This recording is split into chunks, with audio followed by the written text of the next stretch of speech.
The air in the laboratory tasted like death and chemicals. One rubbed his tired eyes and looked at the test results again. Every number told the same story. Humanity was dying, and there was nothing he could do to stop it. The Crimson Plague had started 3 years ago in a military research facility. Someone made a mistake with a bioweapon, and that mistake spread across Earth like wildfire.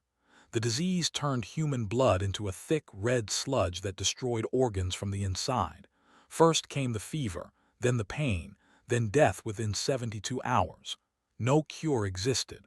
No treatment worked. 80% of humanity was already gone. One stood from his desk and walked to the window.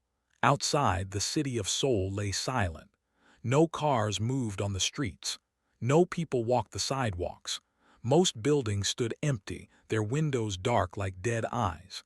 The few survivors left huddled in quarantine zones, waiting for death to find them too. His radio crackled to life. "One, this is Commander. We have something on the scanners, something big." One grabbed the radio. "What kind of something?" "Unknown. It just appeared at the edge of our solar system, moving toward Earth." His heart sank. As if the plague wasn't enough, now they had an unknown threat approaching. "I'll be right there." The command center sat 3 floors below the laboratory, stood in front of a massive screen showing the solar system. A red dot moved slowly toward Earth, growing larger with each passing second. "How big is it?" one asked. Crossed her arms. "Bigger than anything we've ever built. It's the size of a small city." The remaining staff gathered around the screen. 20 people, all that remained of Earth's defense force. They watched the object approach, helpless to stop it if it meant harm. "Should we try to contact it?" someone asked. Before could answer, the screen flickered. A new image appeared. A face unlike any human looked back at them. Smooth gray skin, large golden eyes, and an expression that seemed almost kind. "People of Earth," the alien said in perfect English. We have watched your species from afar for many cycles. We see your suffering. We have come to offer help." The room fell silent. One felt his throat tighten. Help. After everything they had been through, someone was offering help. The alien continued. "We understand the plague that kills your kind. Our science can cure it. We can save your species from extinction. All we ask is permission to land and share our knowledge." Looked at one. It could be a trick. "What choice do we have?" one whispered. "We're dead anyway. At least this gives us a chance." Within hours, the ship landed on Mars. The aliens didn't come to Earth directly, they said, because they didn't want to risk spreading the plague to their own people. Instead, they built a research station on the Red Planet and invited human scientists to join them. One was on the first shuttle. When he stepped into the station, he couldn't believe what he saw. Clean white halls filled with technology beyond human understanding. Machines that hummed with power. Medical bays with equipment that looked like magic. Ambassador, the alien who had spoken to them, greeted one personally. The stood tall, almost 7 feet high, with long limbs and graceful movements. "Welcome," one said. "Your reputation as a scientist precedes you. Together we will save your people." They weren't lying. Within 3 days they had analyzed the plague. Within a week they had created a cure. The medicine was simple to make and easy to distribute. It worked perfectly. Haewon, a doctor working in one of the last quarantine zones on Earth, received the first shipment of the cure. She held the small vial up to the light, hardly daring to believe it was real. Around her, thousands of sick people lay on cots, waiting to die. "This is it?" she asked the delivery pilot. "That's it, 1 dose per person. They say it will work in 24 hours.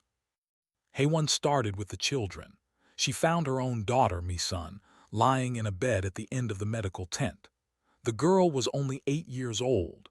Her skin had turned pale and dark veins showed through like black spider webs. She had maybe a day left to live. "Sweetheart," Haewon whispered, "this might hurt a little." She injected the cure into Mi-sun's arm. Then she moved to the next child and the next and the next. All through the night she worked, giving the cure to everyone she could reach. When morning came, Hayone returned to her daughter's bed. Mi-sun's eyes were open. The dark veins had faded. Color had returned to her cheeks. "Mom," the girl said weakly, "I feel better." Hayone fell to her knees and cried. All around the tent, people were waking up. The dying were becoming the living. The cure worked. It actually worked. Over the next 6 months, the cure spread across Earth. Millions who had been waiting for death found themselves healthy again. The plague was defeated. Humanity had been saved from the edge of extinction. They asked for nothing in return. They helped humans rebuild their cities. They shared technology to grow food, clean water, and generate power. They offered knowledge about space travel and other worlds. They were patient teachers, kind mentors, and generous friends. One worked with the scientists every day. They taught him things he had never imagined possible: medicine that could heal any wound, energy sources that never ran out, materials stronger than steel but lighter than air. "Why are you helping us?" he asked one evening.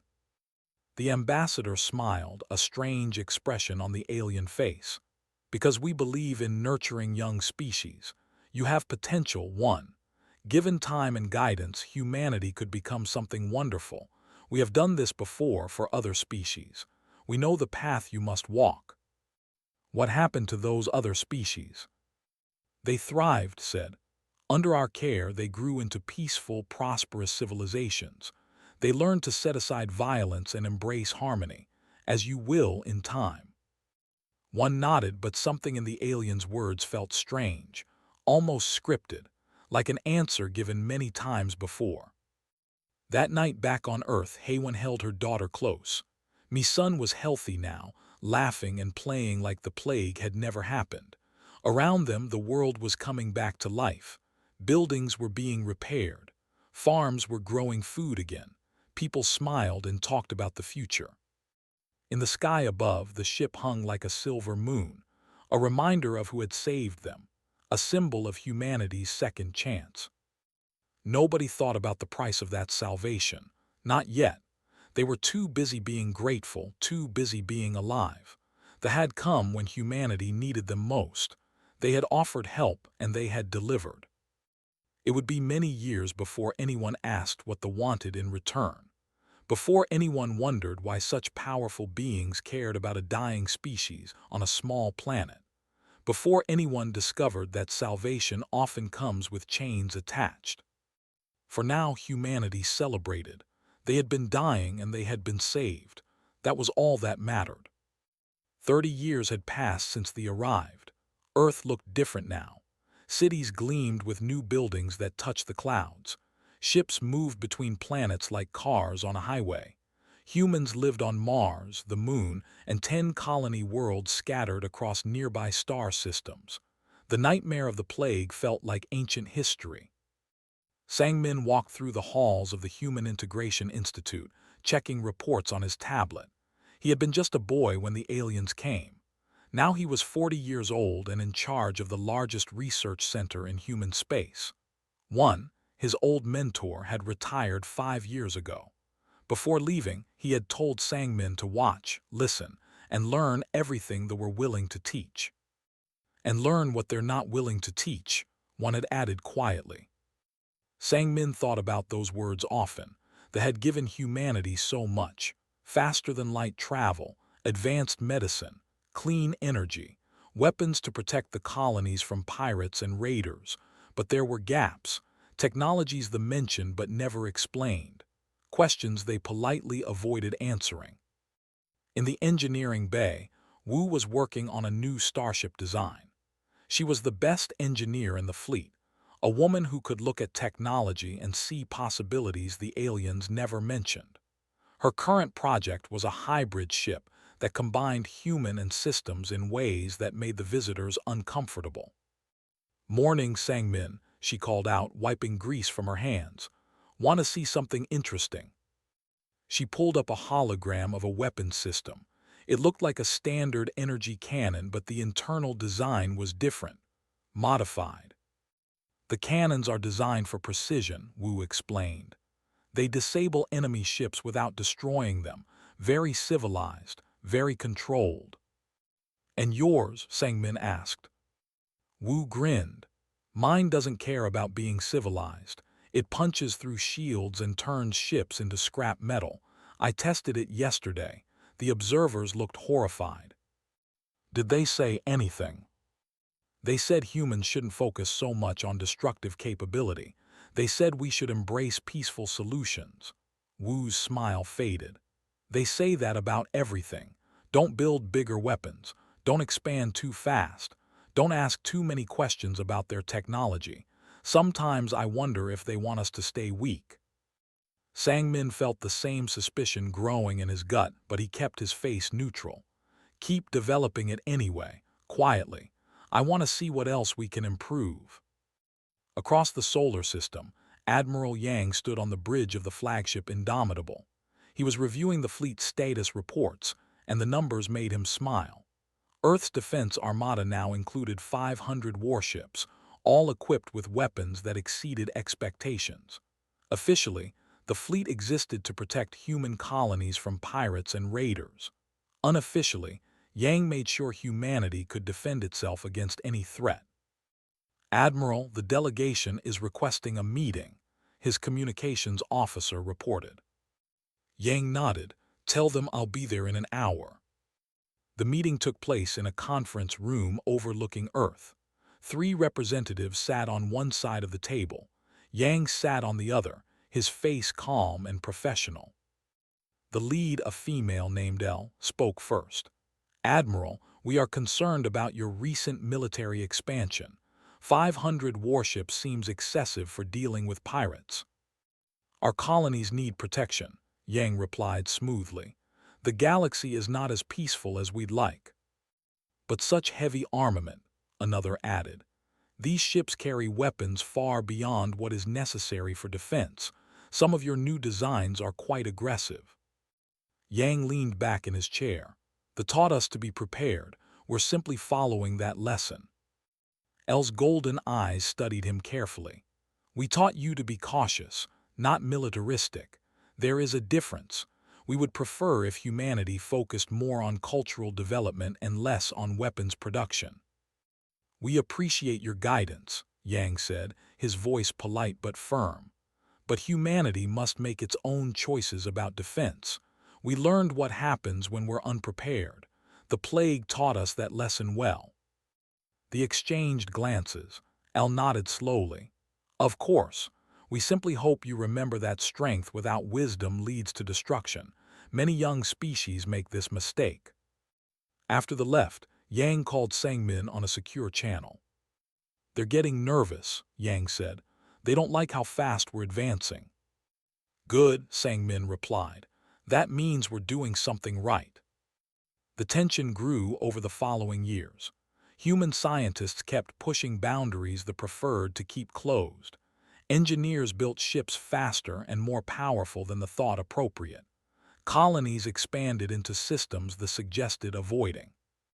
Young humans, especially those born after the plague, started questioning why they seemed to control so much of human development. They hadn't lived through the dying times. They didn't remember being saved. They only saw aliens who acted like parents telling children what to do. Protests started on Earth and the colonies, small at first, then growing larger. Human independence, they chanted. We're not children anymore. They responded with patience and gentle words. They reminded humanity of all they had given. They spoke of the dangers of moving too fast, of species who had destroyed themselves through reckless advancement. They were calm, kind, and absolutely certain they knew best. But Sangmin had started digging into databases. With Wu's help, he accessed files they thought were secure. What he found made his blood run cold. Records of other species, dozens of them, all following the same pattern, that would arrive when a species faced crisis. They would offer help, they would guide and nurture and teach, and they would never leave. Look at this, Sangmin showed Wu one night in his private office. The owl, that helped them 2,000 years ago. The AL are still under guidance. They never developed beyond what they allowed. They're like pets. Wu read through the files, her expression darkening. All the same story. The save them, then keep them in a permanent state of dependence. They're not mentors, Sang-min whispered. They're farmers. They cultivate civilizations and keep them controlled. What do? We tell Yang, we tell the government, and we start preparing. When one heard the news, he sat in his retirement home for a long time without speaking. He was old now, his hair white, his hands shaking with age, but his mind was still sharp. I suspected something was wrong, he finally said. 30 years ago, when talked about other species they'd helped, the way he said it felt wrong, like he was talking about crops, not civilizations. What should we do? Sang-min asked his old mentor. One looked out the window at the station orbiting Earth, that silver presence that had hung in the sky for 3 decades. We thank them for saving us, one said quietly, and then we make sure we never need saving again, whatever that takes. The word spread quietly through human leadership, not a panic but a cold understanding. They had saved humanity, yes, but they had also trapped humanity in a cage of gratitude and guidance, a comfortable cage but a cage nonetheless. Admiral Yang called a secret meeting of the highest-ranking military officers. Wu presented her weapons research. Sang-min shared the files about other species. Everyone understood what needed to happen. Humanity had to break free, but they were powerful, ancient, and had done this dozens of times before. They wouldn't let their projects simply walk away. If humanity wanted independence, they would have to fight for it. And the fight would have to be so fierce, so terrible, that they would never try to control them again. The seeds of war were planted in meetings held in secret rooms, in research labs working through the night, in shipyards building vessels they weren't supposed to know about. Humanity prepared, and the confident in their role as eternal guardians never saw it coming. The exploration ship Steadfast dropped out of faster-than-light travel near the edge of the Keres system. Captain Jinho watched as a gray planet appeared against the black of space. Keres 9, a dead world on the edge of charted space. According to the star maps, nothing of value existed here. But long-range scans had detected something: structures, buildings, the remains of a civilization that shouldn't exist. Prepare the landing team, Jinho ordered. I want full scans before we go down. In the science bay, Wu was already studying the data. He was an archaeologist, used to digging through Earth's ancient history. This was his first chance to explore alien ruins, and his hands shook with excitement as he examined the readings. Captain, these structures are old, Wu reported. At least 5,000 years, maybe older. Whoever built them had advanced technology. Any idea who they were? Not yet, but I'm seeing patterns in the construction that look familiar. Some of the architectural elements resemble design.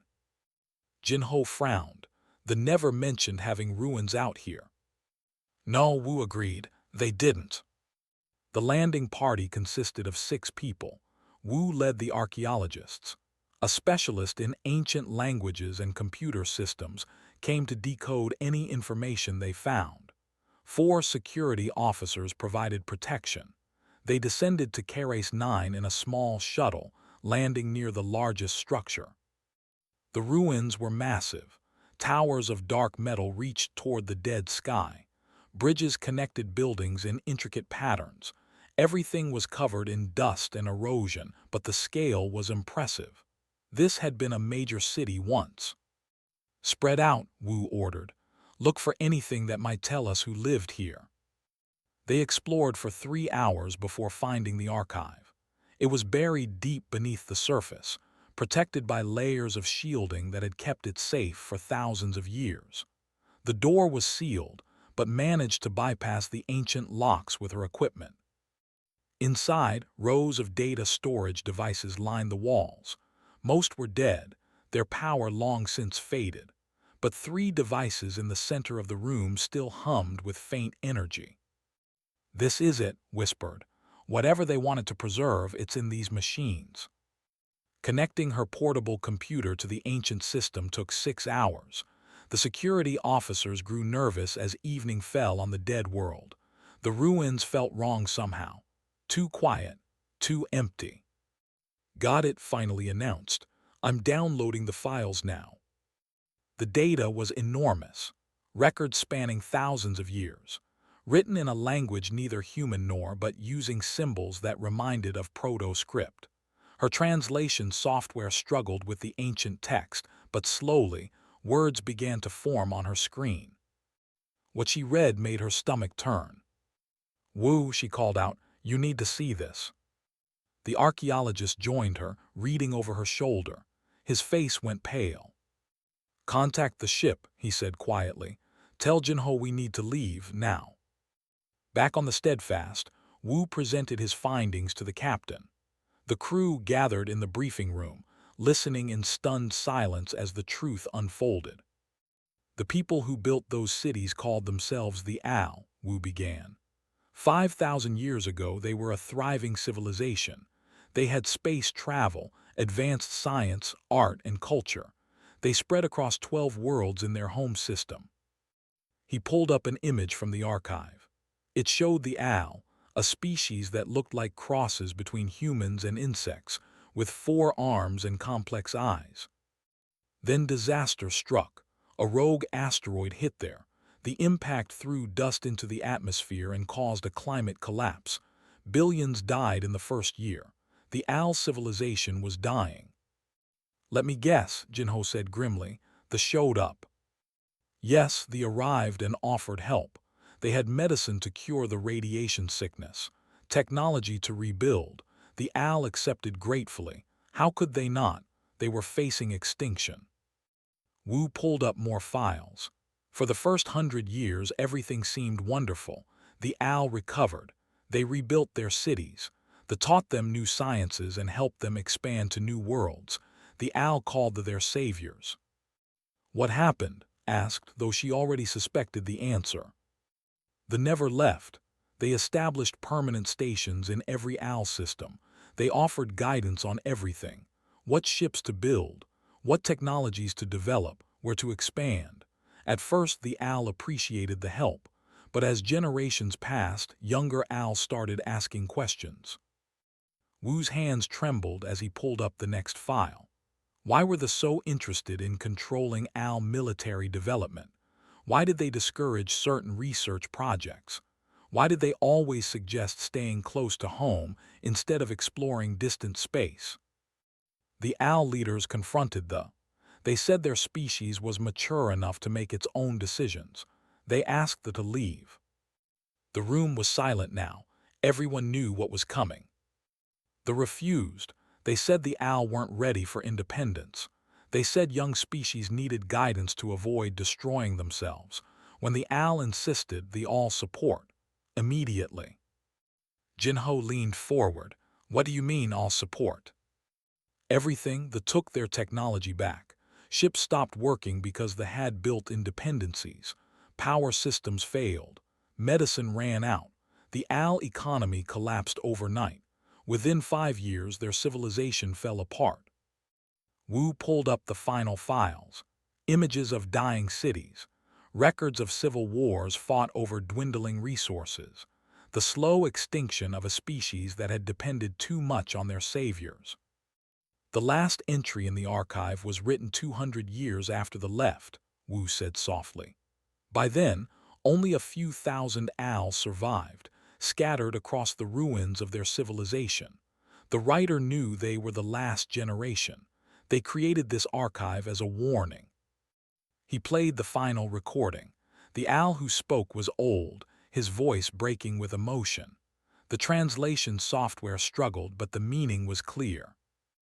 "To whoever finds this message, know the truth about they do not save species out of kindness. They cultivate us like farmers tend crops. They keep us dependent, weak, and controlled. If you accept their help, you accept chains. If you try to break those chains, they will let you die. We were not the first species they controlled. We will not be the last. Beware the kindness of the. It comes with a price you cannot pay." The recording ended. The briefing room stayed silent for a long time. Pulled up more data she had decoded. There are references to 6 other species in these files, 6 other civilizations that helped and then controlled. Some of them still exist under guidance. Some, like the owl, tried to rebel and died out. "We need to send this to Earth," Jinho said. "Immediately." "The monitor all our long-range communications," pointed out. "If we send this, they'll know." "Then we take it back ourselves," Jinho decided. "We say we found nothing of value here. We keep the data hidden until we reach home." The Steadfast began its journey back to Earth. The trip would take 3 weeks at maximum speed. Every day, the crew expected ships to intercept them, but nothing happened. They didn't know what they had found. When they finally reached Earth, Jinho bypassed normal channels and went directly to Admiral Yang. He handed over the data from Keres 9 personally. Yang spent 2 days reviewing the files. Then he called an emergency meeting with Sang Min and the human government leaders. "We already suspected they were controlling us," Yang said. "Now we have proof, and we know what happens to species who try to break free." "They let them die," Sang Min added. "They've done it before. They'll do it to us if we're not ready." Wu Jin, Earth's Prime Minister, looked around the room at the gathered leaders. "Then we make sure we're ready, whatever it takes. We can't live as this pets forever." The decision was made. Humanity would prepare for independence. But this time, when they confronted they would be strong enough that the aliens couldn't simply abandon them to death. They would be so strong that they would have no choice but to leave peacefully. Or face war. The ruins of Keres 9 were left behind, silent witnesses to the cycle that repeated across the galaxy. Species saved, species controlled, species destroyed. They had perfected the pattern over thousands of years.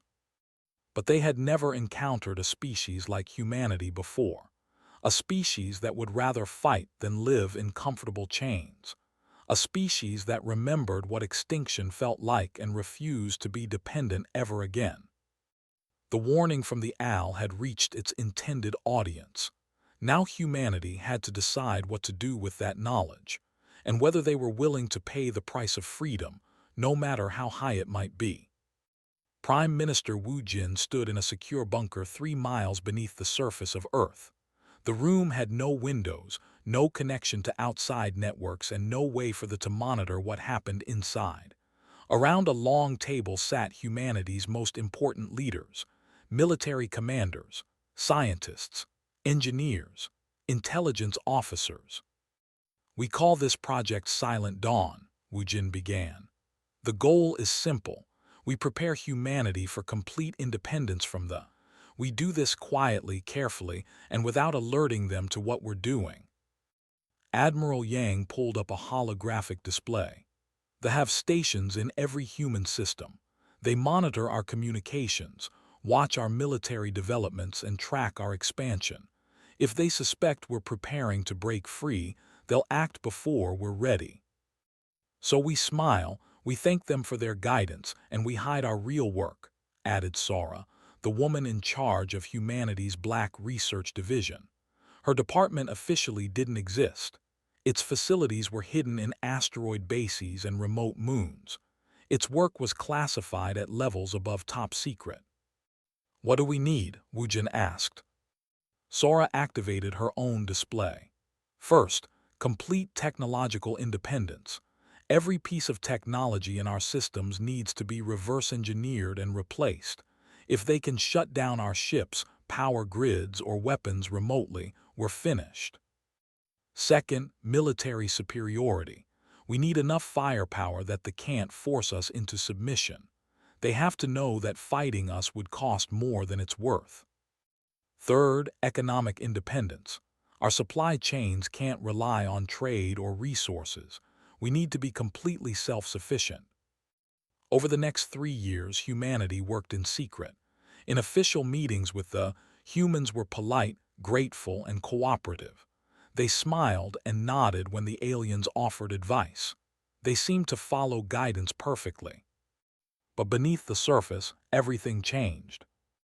Sora's researchers tore apart every piece of technology they could find. They discovered that the aliens had built into almost everything they'd given humanity. Kill switches that could disable ships, weapons, and power systems with a single transmitted code. They could shut down our entire civilization with one signal, Sora reported to Wu Jin. Every major system we have depends on components that they can control remotely. Replace all of it, Wu Jin ordered. I don't care how long it takes. Engineers worked day and night creating human versions of technology. The new systems looked identical to the originals from the outside, but inside they were completely different. No remote controls, purely human design. The work was slow. Every replacement had to be perfect, or they would notice the difference. Power plants were upgraded one at a time. Ships were retrofitted during routine maintenance. Communication systems were swapped out during supposed repairs. Meanwhile, Sora's weapons division pushed human innovation to its limits. They had shared defensive technology and precise weapons meant to disable, not destroy. But humans had different ideas about warfare. The fight like surgeons, Sora explained. Precise, controlled, minimal casualties. They can't imagine fighting any other way. And we fight like survivors, Yang added. We fight to win whatever it takes. The new weapons were terrifying. Quantum displacement drives that let ships appear inside enemy formations without warning. Neural mesh combat networks that connected human pilots into a single coordinated intelligence. Swarm missiles that learned and adapted during flight. Kinetic accelerators that could punch through any known shielding. And then there was the Cascade device. Sora showed it to Wu Jin in person, in a secure facility orbiting Neptune. The device looked small, almost harmless, a sphere of dark metal covered in strange symbols. This is our final deterrent, Sora said quietly. If they won't leave peacefully, this makes sure they understand the consequences of staying. What does it do? It destabilizes stars. One device planted near a sun causes a chain reaction. The star goes supernova within hours. Everything in the system is destroyed. Wu Jin stared at the weapon for a long time. This is genocide. This is insurance, Sora corrected. The need to know we're serious. They need to understand that if they try to destroy us like they destroyed the owl, we'll take them with us. How many have you built?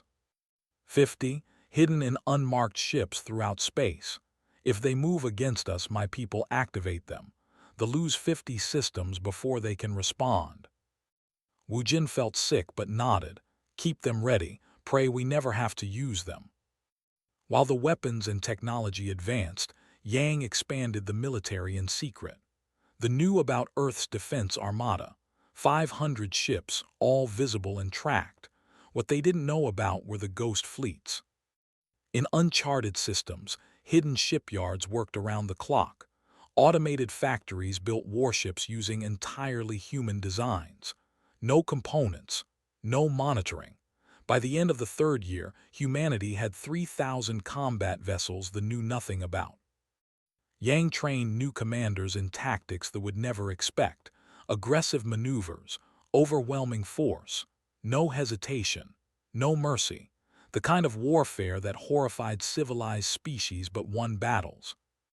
Not everyone agreed with the plan. The old commander who had first met spent her final years speaking against the military buildup. They saved us when we were dying, she reminded anyone who would listen. Yes, they want control. Yes, they manipulate species. But do we repay salvation with violence? She died 6 months before Project Silent Dawn completed. Her last words to Yang were a warning. Whatever you do, don't become monsters. We fought to survive the plague with our humanity intact. Don't lose it now fighting for freedom. Yang attended her funeral and said nothing. He knew what had to be done. By year 3, humanity was ready. Every critical system ran on human technology. The military was larger and more advanced than the suspected. Supply chains were completely independent. Humanity could survive without them. The question was whether they would let them. Wu Jin called the final meeting of Project Silent Dawn. We've done everything we can to prepare. Now we have to try diplomacy first. We ask them to leave peacefully.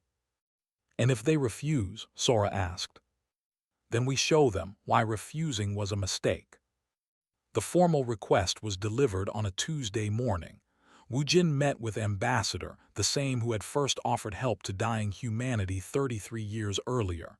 The alien looked the same as always, calm, patient, certain of his place in the galaxy. Ambassador, Wu Jin began, humanity is grateful for everything they have done for us. You saved our species from extinction.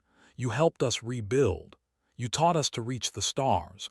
We will never forget what you've given us. Smiled. Your gratitude is appreciated, Prime Minister. We are proud of how far humanity has come under our guidance. That's what I wanted to discuss, our guidance. Wu Jin kept his voice respectful but firm. Humanity is no longer the dying species you found 33 years ago. We've grown, we've learned, we've become capable of standing on our own. The ambassador's smile faded slightly. Every species feels this way eventually. It's natural for children to want independence from their parents. We're not children anymore, Wu Jin said. We're ready to make our own choices, even if they're mistakes. It's time for them to step back and let us find our own path. Was quiet for a moment, then he shook his head slowly. I'm afraid that's not possible. Humanity is still too young, too aggressive, too prone to violence. Without our guidance, you would destroy yourselves within a generation. We've seen it happen before. We cannot allow it to happen to you. We're not asking permission, Wu Jin said carefully. We're asking you to leave voluntarily, as friends, with our gratitude and respect. And if we decline, then we'll be forced to insist. Stood, his golden eyes cold. Prime Minister, I think you misunderstand the situation. Do not simply walk away from species under our care. We have guided humanity this far. We will continue to guide you, for your own good. Even if we don't want your guidance anymore. Especially then, young species don't know what's best for them. That's why they need us. The meeting ended. Wu Jin returned to the secure bunker and activated the emergency protocols. Messages went out on hidden channels to every human military facility. Project Silent Dawn is active. Prepare for independence. They have refused to leave peacefully. Admiral Yang received the message on the bridge of his flagship. He looked at his officers, seeing the mix of fear and determination on their faces. We tried diplomacy, he said. Now we do this the hard way. All ships battle stations. Let's show that humanity doesn't kneel to anyone, not even our saviors. Across human space, 3,000 hidden warships powered up their engines. Weapons systems came online. Pilots climbed into their fighters. Soldiers loaded their rifles. They had saved humanity once. Now humanity would save itself, no matter the cost. They made their move 3 days after Wu Jin's meeting with. They called it containment protocols. Humanity called it what it really was, an act of war. At exactly midnight, every piece of technology in human space received a shutdown signal. Or at least, that's what should have happened. The expected power grids to fail, ships to go dead in space, weapons to stop working. They expected humanity to realize how dependent they were and accept control. Instead, nothing happened. On Earth, in the command bunker, Wu Jin watched the signal spread across the network. It touched every system, tried every, sent every kill code the aliens had built into their technology over 30 years. And every signal failed, because every piece of technology had been replaced with human versions that looked identical but answered to no one except humanity. They're trying to shut us down, Sora reported. It's not working. They're going to realize we've been preparing for this. Good, Wu Jin said coldly. Let them know. Admiral Yang, you have authorization to proceed. In orbit around Saturn, Yang stood on the bridge of the Indomitable. Around his flagship, 3,000 warships materialized from the darkness. They had been hiding in the outer solar system, waiting for this moment. The research station near Saturn's rings detected the fleet and immediately sent a distress call. They demanded to know what was happening. Why were human warships surrounding them? Yang opened a channel to the station. Station, this is Admiral Yang of Earth's Defense Fleet. You have attempted to sabotage human systems. You have refused our request to leave peacefully. You are hereby ordered to evacuate all personnel immediately. You have 1 hour. The commander responded with confusion and anger. This is insane. We are your allies. We saved you. You tried to enslave us, Yang corrected, and we're done being grateful. 59 minutes remaining. They didn't evacuate. They called for help from their empire and activated their station's defensive shields. They truly believed humanity wouldn't dare attack them. They had saved these people. Surely gratitude and fear would prevent violence. They were wrong about both. 59 minutes later, Yang gave the order. All ships open fire. The battle lasted 14 minutes. The station was designed to withstand standard weapons. It could handle precise energy beams and controlled missile strikes. What it couldn't handle was 3,000 ships firing everything they had in a concentrated barrage. Wu's modified weapons punched through the shields in seconds. Swarm missiles adapted to each defensive measure and found weak points. Kinetic rounds moving at relativistic speeds tore through the station's hull like paper. When it was over, the station was debris floating in Saturn's rings. Yang didn't celebrate. This was just the beginning. Ambassador appeared on every screen in human space, his face showing emotion for the first time in 30 years. Shock, horror, anger. You attacked us, he said, his voice shaking. After everything we've done for you, you murdered our people.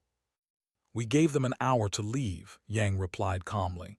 They chose to stay. That was their mistake. This is war, then. The full might of the Empire will come for you. You cannot possibly win. Watch us. The Empire responded exactly as expected. They dispatched a fleet of 500 ships to Earth. Massive vessels built over thousands of years, equipped with technology humanity had never seen. The fleet was led by Commander L, the same who had questioned Yang's military expansion years before. The fleet arrived at the edge of the solar system expecting to find humanity cowering, begging for mercy. Instead, they found Yang's entire armada waiting for them. 500 of their ships against 3,000 of ours, Yang said to his bridge crew. They still think numbers don't matter. They still think their technology makes them superior. Should we offer terms? His communications officer asked. No, we tried talking. They chose this. Now they learn what happens when you underestimate humanity. The battle was brutal and short. They fought like they always fought, precisely, carefully, trying to disable human ships without destroying them, trying to minimize casualties even against an enemy that had attacked them. Humanity fought like animals backed into a corner. No mercy, no restraint, every advantage exploited, every weakness targeted. Human ships jumped in and out of the battle using displacement drives, appearing behind formations and firing at point-blank range before jumping away. Neural mesh networks let human commanders think and react as one massive intelligence, coordinating attacks faster than individual captains could respond to. When they tried to retreat, human ships pursued them across 2 systems. L sent a desperate message to Yang. Stop, please, we surrender, we'll leave human space, just stop the killing. But Yang remembered the owl, remembered how they had abandoned them to death, remembered 30 years of manipulation and control disguised as kindness. No, he said simply, you don't get to surrender, You don't get to walk away. You tried to make us your pets, and when we refused, you tried to destroy us. Now you learn what happens when the pets fight back." By the time the battle ended, 400 ships were destroyed or disabled. The survivors fled deeper into space, carrying news of humanity's ferocity. One watched the reports from his retirement home, his old heart breaking. He had spent decades working with he knew them. They weren't evil. They genuinely believed they were helping younger species. But they couldn't see how their help became control, how their guidance became chains. "Both sides are right," he whispered to himself. "And both sides are wrong, and now people are dying because of it." Hayone, working in a hospital treating wounded soldiers, felt the same sickness in her stomach. She had held her dying daughter 33 years ago. The cure had saved Mi-sun's life. Now Mi-sun was a fighter pilot, out there killing soldiers. "They saved us so we could kill them," Hayone said to a colleague. "What kind of universe allows this?" But the war wasn't over. The Empire had thousands of worlds, hundreds of thousands of ships. They had never lost a war before. They couldn't comprehend retreating from a species they had saved. The High Command gathered on their capital world of Prime. They debated what to do about humanity. Some argued for complete military response. Others suggested isolation, leaving humanity alone to destroy itself. A few even suggested negotiation. In the end, they chose pride over wisdom. The Empire would crush humanity, not because they hated them, but because letting them win would encourage every other species under control to rebel. A massive fleet began assembling at Prime. 10,000 ships, weapons that could shatter planets, soldiers who had never known defeat. They would sweep into human space and end this rebellion once and for all. Sora received the intelligence reports about the gathering fleet. She brought the information to Wu Jin and Yang. 10,000 ships. We can't beat that even with our advantages. They'll overwhelm us through sheer numbers. Then we don't fight them directly, Yang said. We hit them where they're gathering. Prime, that's 4 inhabited worlds in one system. Billions of civilians. They should have thought about that before trying to enslave us. Wu Jin looked at both of them. The weight of what they were about to do pressed down on him like a physical force. Are we really going to do this? Use the cascade device. Kill billions. We use one, Sora said quietly. We show them we're serious. Then we offer terms. They leave us alone forever, or we use the other 49 devices and take out 50 more systems. We become mass murderers. We become free, Yang corrected. They have to understand that controlling us costs more than they're willing to pay. The decision was made. A single unmarked ship approached Prime Sun. It released the cascade device and jumped away. 12 hours later, the device activated. The sun began to die. The reaction was slow at first, then accelerating. Scientists detected the anomaly and realized with horror what was happening. They had 4 hours before the star went supernova. Evacuation ships launched in panic. They managed to save some people, but with billions to evacuate and only hours to work, most were left behind. When the sun exploded, it consumed 4 inhabited worlds, 17 stations, and the 10,000 ships gathered for the invasion. 3 billion died in an instant. The entire empire felt the loss like a knife to the heart. Wu Jin sent a message to what remained of leadership. We have 49 more devices hidden in 49 more systems. Leave humanity alone or we activate them all. This is not a negotiation. This is a statement. We will be free, no matter the cost. The Empire, for the first time in its 10,000-year history, surrendered. They agreed to withdraw from all human space. They agreed never to contact humanity again. They agreed to let this dangerous, violent, ungrateful species go their own way. But the victory felt hollow. Yang stood on the bridge of his flagship looking at casualty reports. Millions of humans dead, billions of dead. all because both sides couldn't find a better way. In his retirement home, one recorded one final message. His hands shook as he spoke to the camera. They came when we were dying, they offered help, we accepted. For 30 years we lived under their guidance. Then we learned that guidance was control and we chose freedom. We fought for that freedom. We won that freedom, but the price was so high. He paused, collecting his thoughts. I spent my life studying science, looking for answers, trying to understand the universe, but I don't understand this. They saved us. We should have been grateful. We were grateful, but gratitude doesn't mean slavery, and being saved doesn't mean being owned. They try to keep us as pets, as children, as projects to guide and control. When we refused, they tried to destroy us, so we destroyed them first. We became the monsters we needed to be to survive. Now the galaxy knows our name, not as the species that was saved, but as the species that repaid salvation with annihilation. We're free, we're powerful, we're feared, and I wonder if that's better than what we had before. I don't know if we were right. I don't know if they were right. I just know that people died. Good people on both sides. And I wonder if there was another way, if we'd been wiser, if they'd been wiser, if anyone had been wiser. The message ended. One died 3 days later. He never learned how history would judge humanity's choice. The empire retreated to its core worlds, forever changed. They stopped trying to guide younger species. The cost was too high. Let the young races rise or fall on their own. Humanity expanded into the galaxy, carrying a reputation for violence and determination. Other species stepped carefully around them. Nobody wanted to help humanity anymore. Nobody wanted to control them either. On Earth, in a quiet hospital, HFY held her daughter Mi-sun. The young pilot had survived the war, but barely. She lay in bed by battles fought against the species that had saved her life as a child. Was it worth it, Mom? Mi-sun asked. All this death, all this pain, just to be free. HFY didn't answer. She didn't have an answer.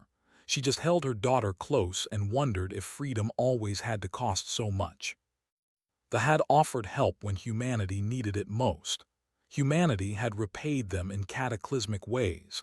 Both species would carry those scars forever, and the question that neither could answer remained. Was there ever really another choice?